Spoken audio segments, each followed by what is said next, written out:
पकड़े गए पीएम मोदी। सरेआम आरक्षण के खिलाफ बोले पीएम मोदी। यूपी में विधानसभा चुनाव 7 चरणों में हो रहा है। 2 चरणों का मतदान खत्म हो चुका है। तीसरे चरण का मतदान 19 फरवरी को होगा।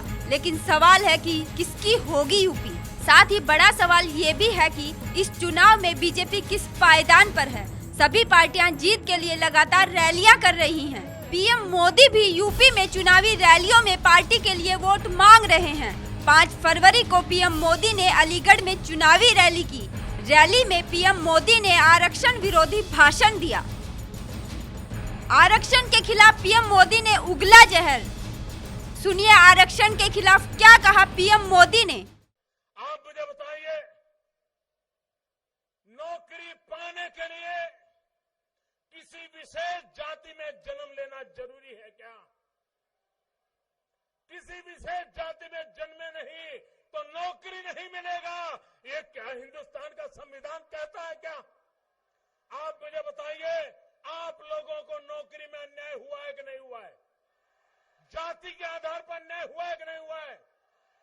भाइयों बहनों, ये जो नौकरियों की भर्तियों में भ्रष्टाचार हुआ है, लखनऊ में हमारी सरकार बैठने के तुरंत बाद एक एक नौजवान को न्याय दिलाने के लिए हम कानूनी प्रक्रिया करेंगे और नौजवानों को न्याय दिला करके रहेंगे। आप मुझे बताइए, नौकरी पाने के लिए किसी विशेष जाति में जन्म लेना जरूरी है क्या? किसी विशेष जाति में जन्मे नहीं तो नौकरी नहीं मिलेगा, ये क्या हिंदुस्तान का संविधान कहता है क्या? आप मुझे बताइए, आप लोगों को नौकरी में अन्याय हुआ है कि नहीं हुआ है? जाति के आधार पर अन्याय हुआ है कि नहीं हुआ है? बीजेपी के सहयोगी संगठन आरएसएस आरक्षण की समीक्षा की बात करता है और आए दिन आरएसएस के प्रमुख आरक्षण विरोधी बयान देते हैं। पीएम मोदी आरएसएस के कार्य करता रहे हैं। पीएम मोदी का आरक्षण के विरोध में बयान देने से साफ है कि अब पीएम आरएसएस का आरक्षण विरोधी एजेंडा लागू करना चाहते हैं। बीजेपी डॉक्टर अंबेडकर का नाम रटती रही है। पीएम मोदी ने अंबेडकर इंटरनेशनल सेंटर के उद्घाटन में भाषण की शुरुआत भी जय भीम से की थी। पीएम ने डॉक्टर अंबेडकर की तुलना मार्टिन लूथर किंग से की थी।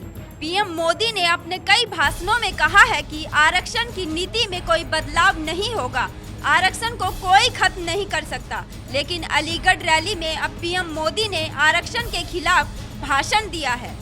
अलीगढ़ रैली में पीएम मोदी ने कहा कि नौकरी पाने के लिए किसी विशेष जाति में जन्म लेना जरूरी होगा क्या? किसी विशेष जाति में जन्मे नहीं तो नौकरी नहीं मिलेगी, यह हिंदुस्तान का संविधान कहता है क्या? देश ऐसे नहीं चल सकता। क्या ये युवाओं के साथ अन्याय नहीं है?